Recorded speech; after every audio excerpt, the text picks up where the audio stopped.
ನಮಸ್ಕಾರ. ಶುಂಠಿ ಬೆಳೆಯಲ್ಲಿ ಪೋಷಕಾಂಶಗಳ ಕೊರತೆಯಿಂದ ಗಿಡಗಳ ಬೆಳವಣಿಗೆ ಕುಂಠಿತವಾಗಿ ರೋಗನಿರೋಧಕ ಶಕ್ತಿ ಕಡಿಮೆಯಾಗುತ್ತಿದೆ. ಈ ಸಮಸ್ಯೆಗೆ ಐಸಿಆರ್ ಕ್ಯಾಲಿಕಟ್ ಶುಂಠಿ ಪೋಷಕ ಎಂಬ ಬಹುಪೋಷಕ ಮಿಶ್ರಣವನ್ನು ಬಿಡುಗಡೆ ಮಾಡಿದೆ. ಇದನ್ನು ಬೆಳೆಯ ಕಾಲಾವಧಿಯಲ್ಲಿ ಕನಿಷ್ಠ 3 ಬಾರಿ ಸಿಂಪಡಿಸಬೇಕು.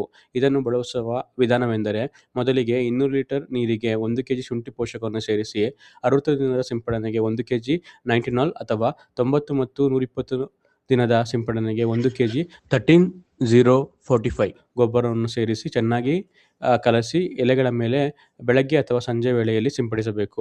ಇದು ಗಿಡಗಳಿಗೆ ಅಗತ್ಯವಾದ 5 ಪ್ರಮುಖ ಪೋಷಕಾಂಶಗಳನ್ನು ಎಲೆಗಳ ಮೂಲಕ ಒದಗಿಸಿ ಇಳುವರಿಯಲ್ಲಿ ಸುಮಾರು 20% ವರೆಗೆ ಹೆಚ್ಚಳ ನೀಡಲು ಸಹಕರಿಸುತ್ತದೆ. ರೈತರ ಹೆಚ್ಚುತ್ತಿರುವ ಬೇಡಿಕೆಯನ್ನು ಗಮನಿಸಿ ಈ ಶುಂಠಿ ಪೋಷಕವನ್ನು ಐಸಿಆರ್ ಕೆವಿಕೆ ಗೋಣಿಕೊಪ್ಪಲಿನಲ್ಲಿ ಗುಣಮಟ್ಟ ಕಾಪಾಡುತ್ತಾ ಉತ್ಪಾದನೆ ಮಾಡಲಾಗುತ್ತಿದೆ. ಹೆಚ್ಚಿನ ಮಾಹಿತಿಗೆ ನಿಮ್ಮ ಕೆವಿಕೆ ಗೋಣಿಕೊಪ್ಪಲನ್ನು ಸಂಪರ್ಕಿಸಿ.